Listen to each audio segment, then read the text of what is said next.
So today's the fourth talk on the Four Foundations of Mindfulness. The first few talks covered mindfulness as it relates to meditation, to be mindful of our breath, to be mindful of feelings and thoughts arising, and to be mindful of how those feelings and thoughts affect the quality of our mind.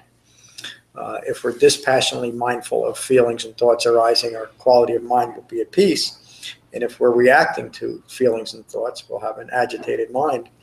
Obviously, one is more preferred than the other, but one is not wrong and one is not right. It's just a gentle way of observing the quality of our mind. We shouldn't be judging that.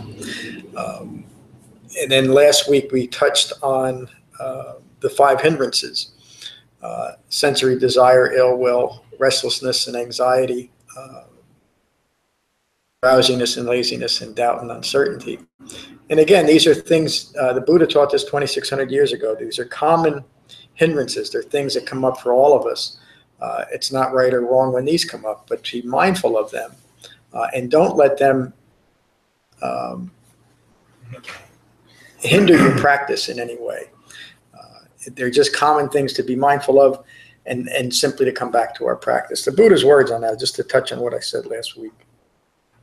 If we're able to do that on our cushion and off our cushion, when these things come up that say we don't have time to meditate, or we're too concerned about what's coming around the bend, or we think that this is foolish, that's doubt and uncertainty, to just be mindful of it, to stop reacting to those things. In a very, the way the Buddha teaches mindfulness is to be dispassionate about what's occurring in our minds. That's a true definition of mindfulness as it relates to the Buddha's teachings, to simply not be reacting to things in any way. And then in a very specific way, to be mindful of the principles of the Four Noble Truths and the Eightfold Path. He concludes that section of the Satipatthana Sutta with these words: in this way, one remains mindful of the quality of mind and the arising and passing away of the qualities of mind, independent of and not clinging to anything in the world, which simply means having let go of the desire that anything needs to be different than it is, including ourselves, and really most especially the quality of our mind. When I say be at peace with less than peaceful mind states, that's what I'm referring to. Even if we find that we're agitated in the moment, to be at peace with that, because if we start reacting to the present quality of our mind, we're just continuing that aspect of mindlessness, and it's very hard to get out of that. The Buddha finishes that with saying, this is how one remains mindful of the quality of mind in and of itself, simply to be mindful of it without the need for it to be any different. So the next section in the Satipatthana Sutta is to be mindful of the 5 clinging aggregates. The 5 clinging aggregates are form, feeling, perceptions, mental fabrications, and ongoing consciousness. Now remember that consciousness is rooted in ignorance. So anything that flows from that is going to be interpreted from an ignorant standpoint, meaning we don't have the right perspective to see things clearly. The 5 clinging aggregates describe the personal experience of suffering. That's the easiest description to apply to the 5 clinging aggregates. It's an unfamiliar term, and we hear something that's unfamiliar, we have a hard time just accepting it. Our own views on it, and that's how it's perpetuated. The 5 clinging aggregates are simply the personal experience of ongoing dukkha, ongoing confusion, deluded thinking, and resulting unsatisfactory experiences. And I kind of thought that I think I'm just going to cover the 5 clinging aggregates today, and then we'll conclude this series next week. The concluding 2 themes of the Satipatthana Sutta are the 7 factors of awakening, and then finally the 4 Noble Truths. And I think there's enough in this here to just separate those out. The Buddha's words. Furthermore, one remains mindful of the quality of mind in reference to the 5 clinging aggregates.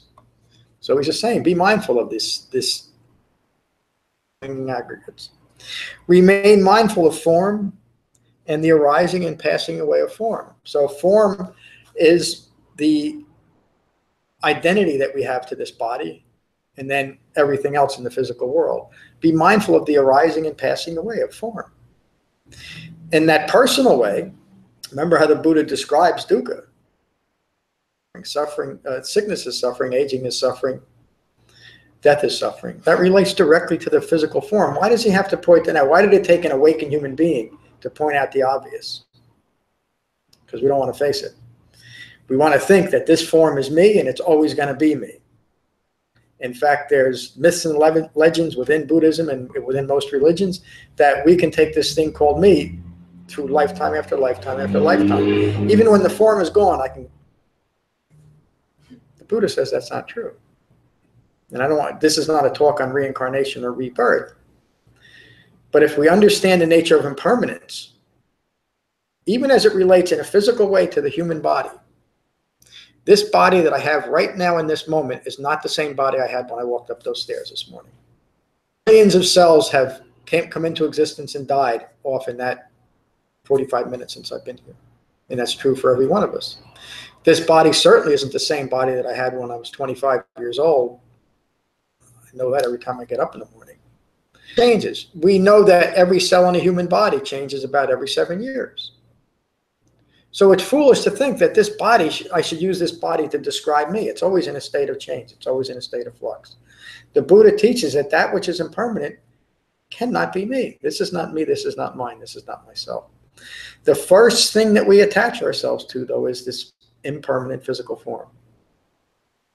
And because of that attachment, because of clinging to this form, confusion, deluded thinking, and suffering arises. Again, the 5 clinging aggregates describe the personal experience of dukkha, of the first noble truth. The Buddha continues. If I get back to my page. Remain mindful of feelings and the arising and passing away of feelings. So how many times, in the moment do we describe ourselves by how we feel, even though it's impermanent? You made me angry. An easy shot. The president made me angry. The political system made me angry. Injustice made me angry. Those are creating identities over feelings. Every one of those things is impermanent. Why define yourself by feelings? Remain mindful of perceptions and the arising and passing away of perceptions. So out of a wrong view, we create perceptions of the world and what we like and what we dislike. Identities about that. I like chocolate cake. I don't like apple pie. I like red cars but not white cars. I like fast cars, not slow cars. Endless list of likes and dislikes we employ to define who we are. And they're all attached to things that are impermanent. Lao Tzu said, the great Chinese sage who created the I Ching and a bunch of other things. So once you understand the impermanence of all things, you'll let go of everything. Meaning, why create an identity over things that are so fleeting? It can only be prone to further suffering. Remember when Kandana first heard the Buddha's teachings on the Four Noble Truths, and he said, all conditioned things that arise are subject to cessation. He's speaking about the impermanence of his own views. He understood it at such a profound level that the Buddha said, you are now Anakandana, the one who understands. The Kandana awakened at that point, understanding the impermanence of these things called the 5 clinging aggregates. Remain mindful of consciousness and the arising and passing away of consciousness. So again, the Buddha is not talking about a grand cosmic consciousness. He's talking about an ongoing thinking conditioned by ignorance. Be mindful of the ever-changing quality of our thoughts. Most of us become so enamored with our thoughts that we won't let go of any of them, especially once we've created an identity over our thoughts. The Buddha calls anatta, not a self. He's referring directly to that because of our self-referential views, we must create an identity. We must instill a self into every thought, word, and idea that occurs to us. Things that are foolish to see in that way as self-identity, and we'll do it with just about everything. We'll do it with things like trees. We like beech trees and oak trees, but we're not so big on pick your own. I'm using kind of a silly example, but we do that with everything. We create preferences over everything that occurs. Why? Because we have to create an identity over them. And if we don't, this is one of the things that people have the most difficulty with when they're starting to develop the Dhamma. annihilation if I don't pick and choose things, if I don't create preferences over things, if I don't say I like this, I don't like that. An awakened mind, meaning a fully mature mind, doesn't have to have any preferences, and it can be at peace with the ever-changing world. That's a description of an awakened mind, a calm and peaceful mind, a mind that's resting in equanimity, a mind that is truly mindful of what's occurring without the need for it to be any different than what is occurring. When we are bound by the 5 clinging aggregates, those aggregates that we continually pick and choose what we like and what we don't like. To continue with the Buddha's description of dukkha, after he describes those physical things, he says that suffering is not getting what we want. Suffering is getting what we don't want. The self-reflection in that. And most of life is an ongoing series of events of getting what we want and getting what we don't want. And most of that we don't have any control over. Yet we create identities over that. We create stress because of those identities. Aggregates. So the Buddha is teaching us to just be mindful that this is the process that's going on. In this way, one remains mindful of the 5 clinging aggregates and the arising and passing away of these aggregates, independent of and not clinging to anything in the world. This is how one remains mindful of the 5 clinging aggregates in and of themselves. So I'm going to stop there, and we'll pick this up next week with the 6th sense base, because I think that's enough to consider. Basically, what the Buddha is saying is to be mindful of this thing that you created, and you're calling it a self, and he's saying it's not a self. It's all rooted in impermanence. That's probably the most important thing to be mindful of. When we start getting caught up in the world, when we're becoming agitated, when we're upset with ourselves or someone else or what's occurring in the world, remind ourselves, this is not me, this is not mine, this is a temporary situation. There's nothing personal. In fact, there's nothing personal at all in the world, unless we make it personal. And we do that with self-identity, with self-referential views. Again, the Buddhist teachings on anatta, let go of the views. Bringing this back to, the first talk that we had, noticing the arising and the passing away of our breath is direct instruction on noticing the arising and passing away of all things. That's why mindfulness of the breath and deepening concentration on our cushions is so important, because we're training ourselves on our cushion, on how to be off our cushion, to always be mindful of the arising and the passing away of all things. If we can truly do that, we'll stop creating any agitation in our mind, no matter what's occurring. It could be something that's wonderful. We won't need to have more of that wonderful experience. It could be something that's awful, and we won't create aversion over it. We'll simply allow it to be, because that's what's occurring. That's the mark of an awakened, fully mature human being. So that's the talk for today. Any questions on this talk? And we'll go around the room. Morning. Is it, put what you said in another way, is it like all your past thoughts, all your past feelings, or on your previous life, when you were a kid, and all that sort of stuff that we carry around with us, thinking this is the way I am? Like just putting it all in a museum. Just, if you put something in a museum, you can go, when you need to look at it, you can just go look at it, but you don't live in a museum. You know, you just, that's it, it's there. In that sense, you could just like, just put it away. Or from all your thoughts from this moment, once you have to recall it, it's past. Yep. It's a past moment. So you can just put it in a museum and leave it there until you need to visit it. It's a great metaphor to put your whole self in the museum. The problem is that we often do that, but then we decide that we're the curator too. And we got to keep some certain things alive, put it out in the front of the museum so people see it. But that's really the right way to look at these things. Whatever is past, it doesn't mean that we shouldn't we shouldn't even honor tradition, and we shouldn't learn from the things that have occurred in our life. But also understand that we can't change anything. If it's occurring in this moment, it's already passed. Why hold on to it? Why take it personally? And ultimately, the only thing that is important to understand about what's going on in the world in relation to Dhamma practice is that everything is impermanent. Now we're understanding the three marks of existence in that way, aren't we? The interplay between this not self-characteristic, the impermanence of all things. And when I start insisting that things be permanent that can't be, I create confusion, deluded thinking, and suffering. But if we can put those things in the museum and leave them there, meaning all these views that we've created about ourselves, leave them there. Stop messing with them. Stop analyzing. And live fully in life as life occurs, then we're an awakened human being. Because we completely understand the impermanence of all things.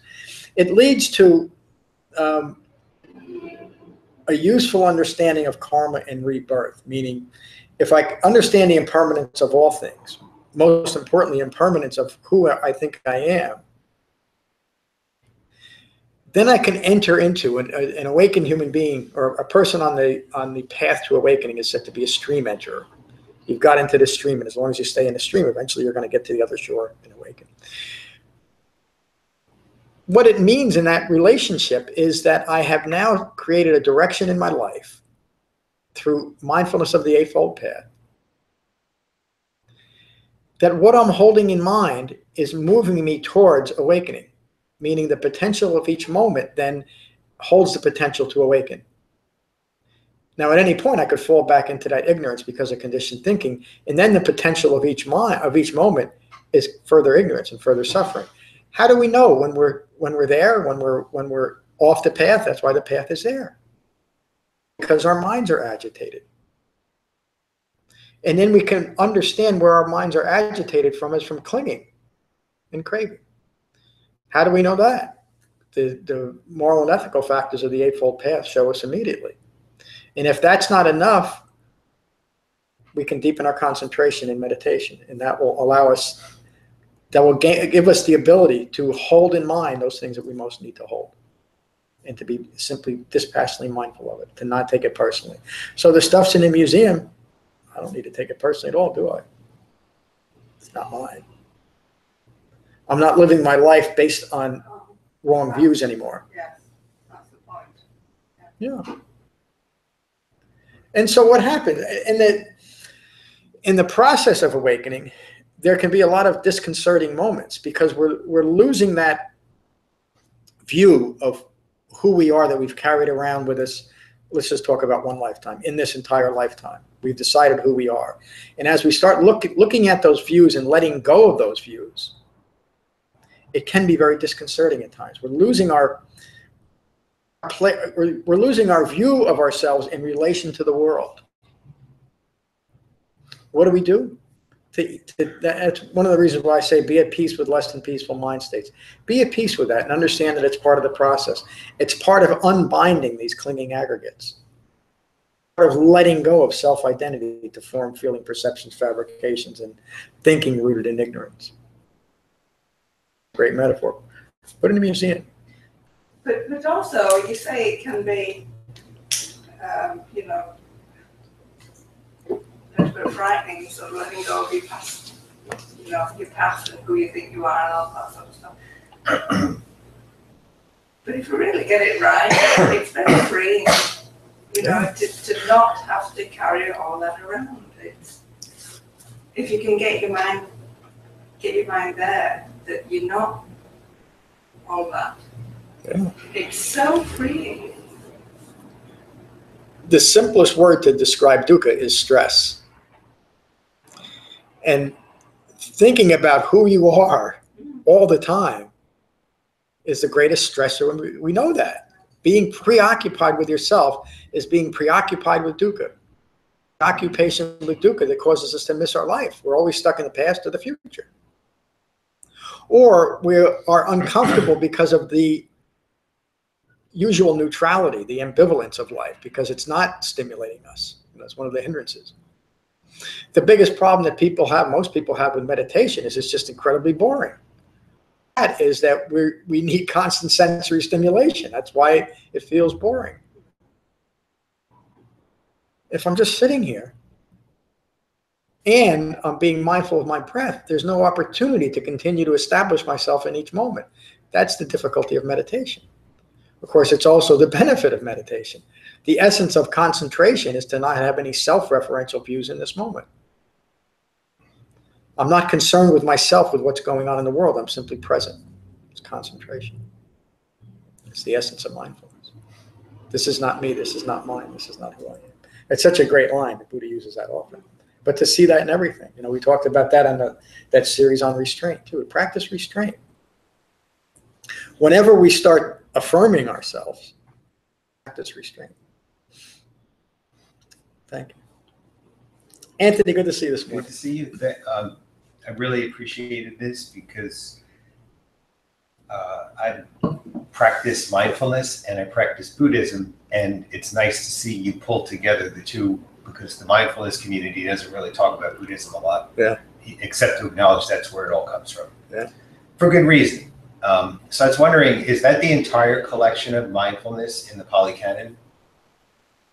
Let me put it this way. The Satipatthana Sutta is the essential teachings on mindfulness. And so he really covers just about everything you need to understand how to apply mindfulness. But then there's other suttas where he's talking about the Eightfold Path, to be mindful of each factor of the Eightfold Path. And he would put it this way: to be mindful when you're in wrong view, and enter and remain in right view, et cetera, et cetera, et cetera. Right. So it's a very specific application of mindfulness, as opposed to a general application of mindfulness, which is usually helpful. And a great example of it is mindfulness-based stress reduction. That's an application of mindfulness that the Buddha didn't teach, but it doesn't mean that it's certainly not useful. It's incredibly useful. But as far as being a Dhamma practitioner, developing the Eightfold Path, the Buddha taught a very specific application of mindfulness. And when you look at it that way, it really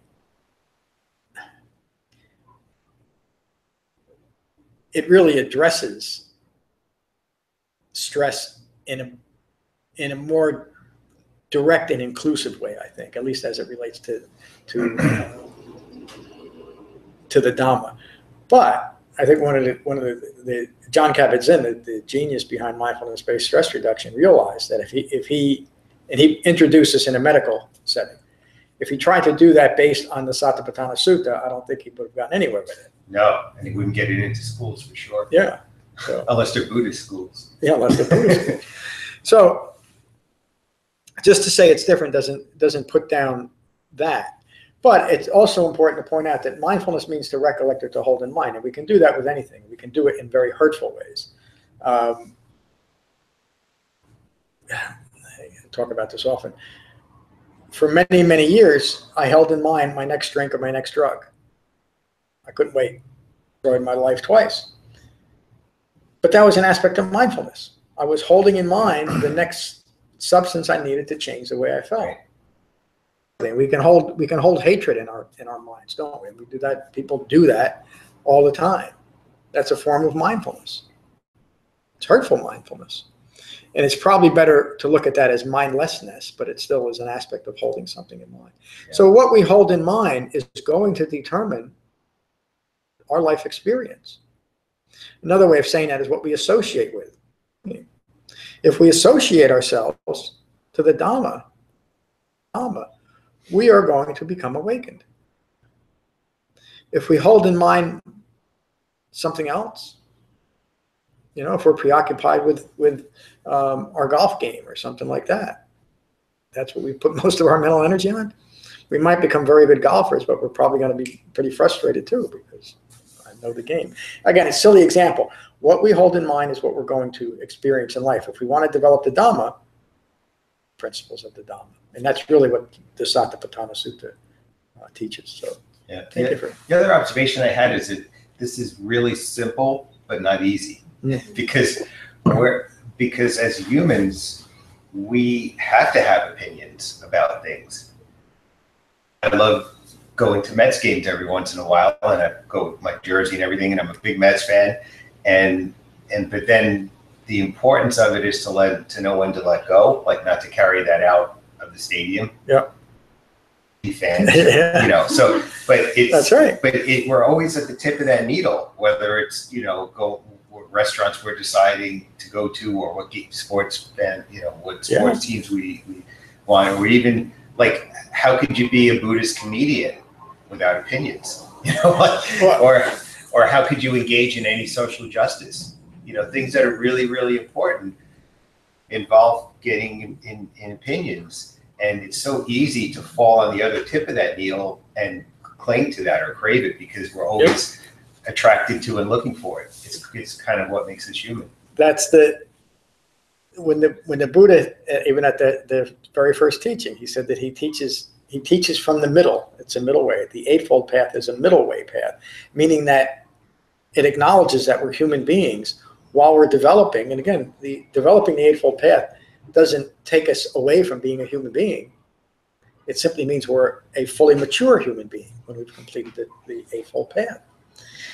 That tip of the needle, that middle way, to enjoy being a Mets fan at a baseball game without becoming overly analytical about, I should create an identity about being a Mets fan. While you're at the Mets game, you enjoy the Mets game. But another good example would be walking out and seeing somebody with a Yankee hat and smack them in the head. That's an extreme example of that, of holding a view and being threatened by that view. But again, it's a silly example, but we fight wars over that. That's exactly the reason why there's so much strife in the world, because an individual or a country is holding a point of view that nobody else should hold. And we fight over it. It was common during the Buddhist time. We do it all the time. A self-referential view is always something that's going to get us into trouble, get us into conflict. You mentioned social justice and doing that. There's a lot of so-called engaged Buddhism that is really a protest against what's occurring in the world rather than offering a solution. And the difference is to not have a fully developed understanding of the moral and ethical aspects and really the entire Eightfold Path. When the Buddha described himself prior to his awakening, he always described himself as an unawakened bodhisattva. Bodhisattva means a human being that has great compassion. What he was saying was, though, as an unawakened human being with great compassion, is I didn't have any wisdom to go with that. Sometimes we'll take up causes without any wisdom, without any understanding of that middle way and how to apply that appropriately. There's extreme examples of that going on right now in the larger Buddhist community. There's Buddhists out killing other people in the name of Buddhism. I mean, it's just insane. I don't want to get into the whole political climate and where that's going on, but that's going on right now. Those so-called Buddhists feel justified. Well, they're not really Buddhists. They couldn't have developed an Eightfold Path and feel that they need to annihilate a whole group of people. But they are. It's an extreme view. So we need to be careful with that too. One of the remarkable things when you read about how the Buddha lived his life for those 45 years post his awakening, this is the first awakened human being that we know of.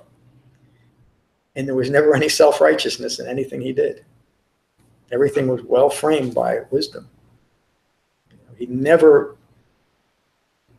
portrayed himself as the one who knows all the answers. Thanks, Anthony. Oh, thank you. Patty, good to see you today. How are you? Hi, I'm doing good. Glad to be able to make it. Glad you're here. Second week. I don't have much to say. It's just, I know you guys were here last week, so you guys know I just moved from California about 3 months ago. So life has a lot of changes. Yeah. And we're expecting a lot more. So wonderful. It's nice to come back into a center. Yeah. I'm so glad you joined us again. Yeah, you're describing impermanence. Everything's always changing. Yeah, that hit a big chord of me today. Yeah, and we get in trouble when we resist it. And do about it. Stay at peace. I'm glad you're here this morning. Mary, good to see you this morning. How are you? To be here. It's just, I think, one of the most confusing teachings in Buddhism. When you hear the words, it makes sense, but trying to apply it is just so difficult. Which is why it's important for me to keep coming back, reading once in your book, and remembering that if you do apply these things, it does make your life a lot smoother. Yeah. But it's a challenge. Yeah. Thank you, Mary. You're not alone. I mean, a lot of people here and a lot of my online students say the same thing. They just can't seem to get this 5 clinging aggregates. Yeah. And that's really why I describe it that way. It's just 5 aggregates themselves, and just recognize that you're stuck in this personal experience of suffering. And there's a reason for it, a personal experience of dukkha. And it's simply because you're attached to things being different than they are. It's really the simplest explanation of that. The new book, which is just about done, I think I'll finish it tomorrow. The writing and editing is done. I'm just getting it formatted for publication. It gets into the 5 clinging aggregates in context, and I think it really explains it pretty well in that book. And also the idea of the Nagara Sutta. Lorna was on the retreat, and I talked about it here a couple months ago. The Nagara Sutta is where the Buddha explains his own awakening process. And in that sutta, he talks about being stuck in this feedback loop of self-referential views and consciousness rooted in ignorance. And it's really interesting. But that's what makes it so difficult. That feedback loop is like a veil over seeing things clearly. The 5 aggregates, form, feelings, perceptions, mental fabrications, and consciousness. Take them apart, look at them individually, and you can say, yeah, I see myself as a form. And yeah, I identify myself with my feelings. And yeah, I've created perceptions. And yeah, I've created assumptions. And I guess I have, most people, this is pretty grudgingly admitted at first, my consciousness might be rooted in ignorance. But when you say that describes you, that's where we get stuck. That's what's hard to see. But just remember, that's the personal experience of suffering. Thank you, Mary. Debbie, good to see you this morning. Good to see you too. Jumble right now, but with all the feedback, which is, I guess for me, I feel stuck around all this a lot, and I really relate to what Mary said. And I feel like, especially just from the first aggregate, the form is probably where I'm most stuck, because always trying to, I feel like even to live in the world financially gets me stuck with that thing of form. What am I going to do? Who am I? How am I going to make money? What comes next? In the world, and trying to be free of those things. It can be sometimes aware, but it's really hard to stay aware because, it's all part of life. So it is hard to live this, and I still, get caught up in stuff, and then after the fact, I realize, wow, it's really cool. Yeah. Who am I? Self, the stuff that's all about self-referential thinking, all about me, and trying to figure out me, and in the sense of form, or all of those things. So I don't know. I think it'll be good in your new book to have that clarified, but also, regardless of how well I understand it or not, I still have to implement it. Yeah. And that's that. You're right, Debbie. Thank you. That it's one thing to hear somebody talk about it. It's one thing to read about it. The real challenge is to put it into play in our life, to really develop the Eightfold Path. The reason why the Buddha always used this word ehepasiko, come and see for yourself, he was emphasizing that you have to experience this if you're going to find any benefit in it. It's not enough just to listen to an awakened human being or an old guy teaching it. You got to do it.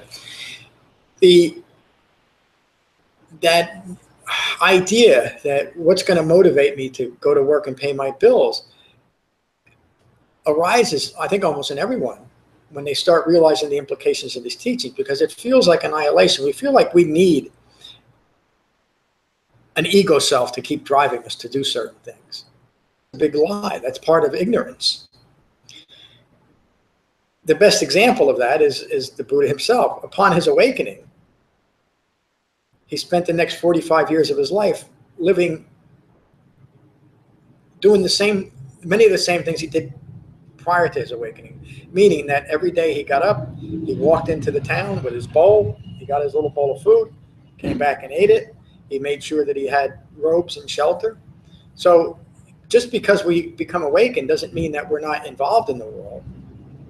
But what it does mean is we'll be involved in the world in a much less personalized way. And we'll likely be much more effective at that. But most importantly, when we go to work and come home at the end of the day, peace throughout that whole process. So it doesn't mean that we stop doing the things we need to do. Maybe a better way of saying that is we don't need a self-referential ego self to drive us. That is what creates all the stress in our lives. We can do just fine without it. And imagine that. Imagine not having to live your life from self-referential views. It's really hard because what came up for me was the creativity, actually. Creativity is like a real essence of who I think of myself. And so I think just buying clothes, like I don't really need to buy those clothes, but they're kind of an expression of creativity to me. Like how I dress or what I buy is like part of my expression of creativity. Yeah. So yeah, if I let go of that, that's pretty scary. Because creativity to me is a positive that keeps me energized in life, and doing things. My job is creative in terms of doing therapy in my mind. I have to be creative all the time. And my art is another expression of my creativity. So, it's like that's self-referential stuff, right? In terms of my creativity, it's attached to my creativity.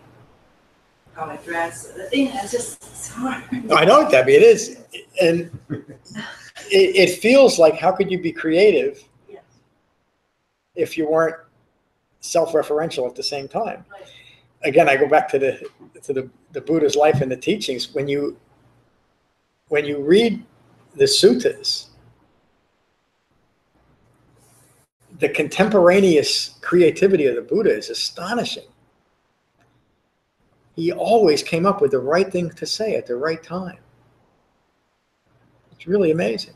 And it's because of the level of mindfulness and how he could respond to what's occurring. So from what I understand, I can tell you, you're not going to lose any bit of your creativity. I think you'll find that you're much more creative. In a much more meaningful way. You'll be expressing an authentic Debbie. But that's one of those things that at some point we all got to kind of take a leap. But it's not a true leap of faith because we're standing on a foundation of an eightfold path. So the fact that you're looking at it and questioning it is significant. It's an aspect of refined mindfulness. Well, and sometimes I use my spirituality to help me. And I guess it's the same thing as letting go of self-referential. Like when I'm doing a therapy session and I see myself getting stressed, I recognize that stress is related to my eye making. Like I've got to help this person, or I start getting stressed about, am I getting to this? Am I helping them? Can I ask the right questions? Am I getting? So it's all caught up in my ego. Yeah. And so lots of times I will just say, okay, I think of it as, okay, I'm just a vehicle to divine healing energy or something like that, where it's not about me. That's my way of my past of bringing in that it's not about me. Just let go of me and try to be a vehicle for energy, which is, kind of different, I guess, but similar to me. No, I think that's the same thing. I mean, we are all energy. All right. That's probably a more accurate description of it. When you take away the me, it's energy solidified. And it's great if you still Yeah. Still, Yeah, you don't lose any creativity. yeah, you don't have to be creative, just the creativity will flow. It's there. Yeah. It's working it through. Thanks for helping me talk about that. Thank you for bringing it up. Lorna, good to see you this morning. It's being here, thank you. I know that the Buddha stresses the fact that we are working our way to being awakened for our own personal benefit, Mhm. and that comes first. But sometimes I see other people's self-referential views before my own. And I know that's the wrong way to do. You should be doing it for your own, look at your own referential views, but sometimes than other people's. So that's just one thing I'd like to say. And then you meant in every session we mentioned meditation at some time, but I'm a good meditator in the fact that I do it very regularly, twice a day, at least 20 minutes. On a program early in the morning, well, early-ish in the morning and suitable time in the evening and things. So that's going okay. I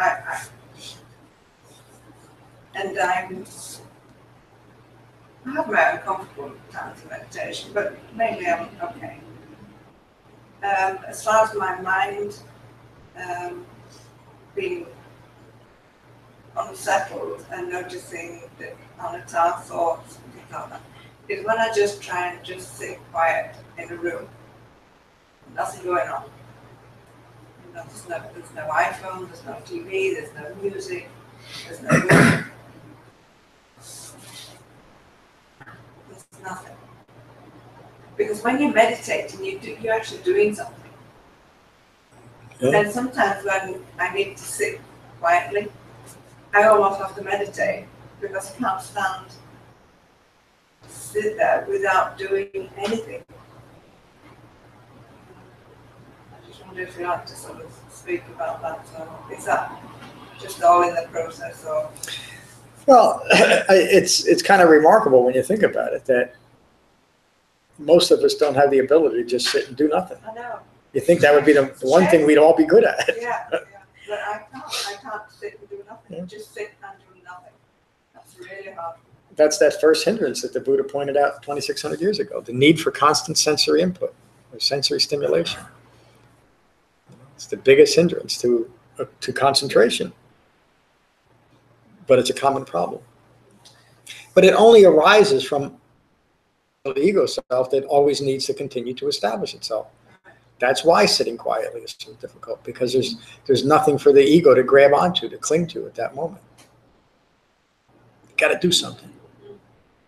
You got to have something going on, whether it's the TV or the radio or music or Facebook or Twitter or a conversation, or a video game, or pick one. The millionaires, many of the millionaires of the last 20 years became millionaires because they figured out a unique way to distract us further. That's not to say there was some benefit from it, but that's really where a lot of money was made. And that's really where a lot of money is always. The most well-paid people consistently are entertainers, aren't they? And the best ones are the ones that are the best at distracting us. That's not to take away anything from Frank Sinatra, but that's the case. It's not right or wrong, but we'll pay a lot of money for being distracted. So is that usual? Because I find that if I have a doctor's appointment and I have 10 minutes to sit and wait, I can sit and wait. So I'm doing something. I'm waiting for the doctor. Yeah, that's it. But if I sit down at home, I'm just like, I get agitated. I get agitated. When I just try and do it, I get agitated. Yeah. Because your focus is outside of yourself then. Yeah. When you're in a doctor's office. You're waiting for the doctor. I'm doing something. Yeah. We can't wait for ourselves, can we? Strange. No. And that's normal. Well, I wouldn't say it's common. It's common. I think it's abnormal, but it's common. Yeah, okay. I mean, I'm laughing. I mean, there was a long period in my life that, I couldn't sit for 8 seconds and do nothing. I always had to have something. I think back now, I mean, I live in the middle of the woods with me and my dog, and it's quiet. A long time, if I was home, I had the TV on, and sometimes I've had the TV on and music playing in the background, and I had to. I couldn't stand. Now I couldn't imagine it. A little moaning, it's quiet. But it's still I still see it as a little abnormal that as adult human beings we can't just sit quietly, but I understand it.